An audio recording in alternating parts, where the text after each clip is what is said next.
പിന്നെ ഇവിടെ കുറേ പേര് ഭീഷണിപ്പെടുത്താൻ ഇറങ്ങിയേക്കുക. ആദ്യമായിട്ടാണല്ലോ മന്ത്രിമാരുടെ ഓഫീസിലേക്ക് മാർച്ച് നടത്തുന്നത്. ഈ കെ കരുണാകരനും AK ആന്റണിയും ഉമ്മൻചാണ്ടിയും ഒക്കെ മുഖ്യമന്ത്രിമാരായിരുന്നപ്പോൾ ക്ലിഫ് ഹൗസിലേക്ക് എത്ര മാർച്ച് നടത്തിയ ആളുകളാണ് ഇവരെല്ലാം. അവരെല്ലാം നേതാക്കന്മാരല്ലേ?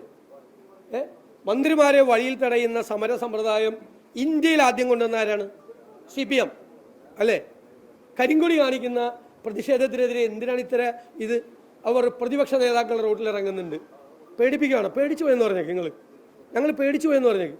പ്രതിപക്ഷ നേതാക്കന്മാർ റോഡിലിറങ്ങില്ല, അവരുടെ വീട്ടിലേക്ക് മാർച്ച് ചെയ്യും. അത് പറഞ്ഞപ്പേ മന്ത്രിമാരൊക്കെ ഭീഷണിപ്പെടുത്തുകയാണ്. ഇന്നലെ ധനകാര്യമന്ത്രി സജി ചെറിയല്ല ഭീഷണിപ്പെടുത്തുകയാണ് ഞങ്ങളെ. നിങ്ങളൊന്ന് പോയി അവരെ കാണുമ്പോൾ പറഞ്ഞേക്ക് ഞങ്ങൾ പേടിച്ചു പോയെന്ന് പറയും. ഞങ്ങൾ വഴിയിലിറങ്ങില്ലെന്ന് കയ്യിൽ വെച്ചാൽ മതി. അതൊക്കെ ഇങ്ങോട്ട് എടുക്കണ്ട, ഞങ്ങളോട് അതൊന്നും വേണ്ട.